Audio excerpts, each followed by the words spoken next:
Bonjour à toutes et à tous, j'espère vous retrouver en pleine forme. Bienvenue dans votre site maths et physique en poche. Dans cette séance, chers étudiants et étudiantes, je vais partager avec vous un problème concernant les nombres complexes deuxième année baccalauréat. Donc c'est un exercice qui est très intéressant, il comporte des questions plus ou moins difficiles. Donc le sujet est devant vous, vous pouvez stopper la vidéo pour lire le sujet comme il le faut et répondre aux questions posées. Puis après, vous allez bien sûr comparer vos réponses avec les miennes. Donc voilà, soit P l'application de C dont C défini par P de Z égale Z à la puissance 3 moins 1 moins 2 sin de alpha Z au carré plus 1 moins 2 sin de alpha Z moins 1. Donc alpha étant un paramètre réel appartenant à l'intervalle 0 pi. Première question, calculer P de 1. En déduire trois nombres réels A, B, C tels que P de Z égale à Z moins 1 en facteur de AZ au carré plus BZ plus C. Résoudre dans C l'équation P de Z égale à 0. On obtient trois solutions qu'on notera Z1, Z2, Z3 telles que Z1 égale à 1. Déterminer le module et l'argument de chacune des solutions, Z1, Z2, Z3. Pour quelle valeur de alpha les modules Z2 plus 1 et Z1, Z3 moins 1 pris dans cet ordre forment une progression géométrique. Alors, on va commencer bien sûr à répondre à ces questions-là. Donc, la première question, calculer P de 1. Alors là, lorsque vous voulez calculer P de 1, il suffit de remplacer Z par 1. Donc, Z par 1, ça veut dire que P de 1, en la remplaçant dans notre équation, ça va nous donner 1 moins 1 plus de sinus de alpha plus 1 moins de sinus de alpha moins 1. Donc, c'est bien égal à 0. Ça veut dire que 1 est une racine de l'équation P de Z. Ça veut dire quoi? Ça veut dire qu'on peut écrire, alors, P de Z, dans ce cas-là, ça veut dire que P de Z accepte une division euclidienne par Z moins 1. Donc, puisque notre équation troisième degré, donc il reste la forme, on a ici premier degré, donc il nous reste une équation de second degré, c'est-à-dire de type AZ au carré plus BZ plus C. Alors, pour trouver A, B et C, il suffit d'abord de faire votre calcul, c'est-à-dire il faut développer cette forme-là. Donc c'est AZ à la puissance 3 plus BZ au carré plus CZ moins AZ au carré moins BZ plus, ou plutôt moins C. Alors là, c'est-à-dire AZ à la puissance 3 plus B moins A Z au carré plus C moins B Z moins C. Alors par analogie, c'est-à-dire lorsqu'on a dit que ça c'est Z3 moins 1 moins 2 sinus de alpha Z au carré plus 1 moins 2 sinus de alpha fois Z moins 1. Donc c'est-à-dire par analogie, ça veut dire que A égale à 1, la première des choses. Donc A égale à 1. On aura B moins A est égal à moins 1 plus 2 sinus de alpha. C'est bien ça. C moins B égale à 1 moins 2 sinus de alpha. Et vous aurez moins C égale à moins 1. C'est-à-dire que A égale à 1. Vous allez trouver B égale à 2 sinus de alpha. Et vous avez C égale à 1. Autrement dit, P de Z, vous pouvez l'écrire de la manière suivante, c'est-à-dire égal à Z moins 1, Z au carré, plus 2 sinus de alpha fois Z, plus 1. Alors, la question c'est, résoudre P de Z égale à 0. Donc, résoudre P de Z égale à 0, c'est-à-dire que vous aurez soit Z égale à 1, et qu'on a noté Z1 égale à 1, donc on va noter Z égale à 1, ou bien Z au carré plus 2 sinus de alpha fois Z plus 1 égale à 0.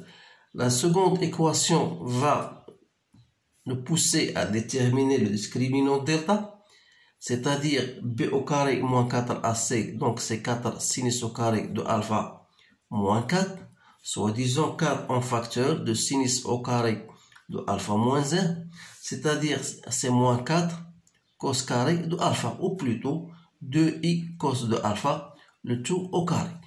Ça va nous permettre de déterminer les solutions Z2 qui égale moins 2 sinus de alpha moins p plus 2 racines de delta, c'est-à-dire du i cos de alpha sur 2, soit disons moins sinus de alpha plus i cos de alpha. Et l'autre solution sera Z2 bar, donc c'est moins sinus de alpha moins i cos de alpha. Voilà les trois solutions que vous devez noter, Z1, Z2 et Z3. Maintenant, la deuxième question. On vous dit, voilà, déterminer le module et l'argument de chacune des solutions Z1, Z2, Z3. Alors, pour Z1, pas de problème parce que son module c'est 1 et l'argument d'un nombre réel c'est 0. Donc, pour Z2, le module de Z2 égale même le module de Z3 égale à 1. Argument de Z2, comme on va le retrouver. Donc, pour déterminer l'argument de Z2, on a Z2 égale à moins sinus de alpha plus i cosinus de alpha. Il ne faut pas la laisser de la sorte, c'est-à-dire on peut le transformer comme étant cos de pi sur 2 plus alpha plus i sinus de pi sur 2 plus alpha. Dans ce cas-là, on peut dire que l'argument de Z2 n'est autre que pi sur 2 plus alpha. Voilà. Et par conséquent, l'argument de Z3 qui n'est autre que moins argument de Z2 bar, c'est-à-dire sera moins pi sur 2 moins alpha. Donc, ce sont des questions directes. Maintenant, la question P, pour quelle valeur de alpha les modules Z2, premier module, deuxième module, troisième, prédonce à deux forment une progression géométrique. Alors, je vais vous faire un rappel, dire que U1, U2, U3 forment une progression géométrique, bien sûr toujours dans cet ordre. Ça veut dire quoi? Ça veut dire que le produit U1, U3 égale le produit au carré de second. Alors là, voilà ce que vous devez connaître. Alors, dire que Z1, donc Z2 plus 1, Z1 et Z3 moins 1 forment une progression géométrique, ça veut dire quoi? Ça veut dire que Z2 plus 1, Z3 moins 1 doit être égal à Z1 au carré. Alors, il suffit de chercher le module de Z2 plus 1 et ainsi de suite. Alors, le module de Z2 plus 1, c'est quoi? C'est le module de 1 moins sinus de alpha plus i cos de alpha. C'est-à-dire, c'est la racine de 1 moins sinus de alpha au carré plus cos carré de alpha. C'est-à-dire, c'est la racine de 2, 1 moins sinus de alpha. De même, Z3 moins 1, c'est le module de moins 1 moins sinus de alpha moins i cosinus de alpha. C'est-à-dire, vous allez trouver C2, 1 plus sinus de alpha. Alors, le module de Z1 égale à 1. Donc, notre relation, celle-ci, c'est-à-dire cette relation, va devenir, c'est-à-dire la racine de 2, 1 moins sinus de alpha fois 2, 1 plus sinus de alpha doit être égal à 1, c'est-à-dire 4, 1 moins sinus de alpha, 1 plus sinus de alpha, c'est 1 moins sinus au carré de alpha égale à 1 quart. Est égal à 1. D'où 1 moins sinus au carré de alpha égale à 1 quart. D'où sinus au carré de alpha égale à 3 quarts. D'où sinus de alpha, c'est-à-dire égale racine de 3 sur 2.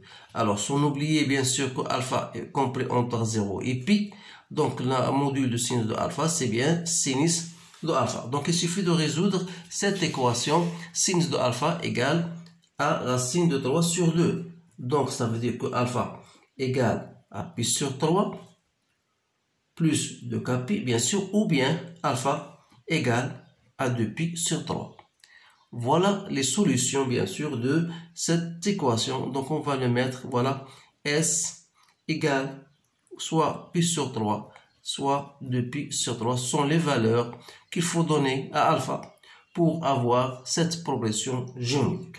Voilà, c'est un exercice qui fait une partie d'un examen de baccalauréat très ancien que je voudrais le partager avec vous, bien sûr, du fait qu'il est très intéressant et parfois ces questions-là, ce genre de questions se posent généralement le jour de l'examen. Donc, essayez de le refaire pour en tirer profit. Alors, je vous remercie de votre attention et je vous dis au revoir.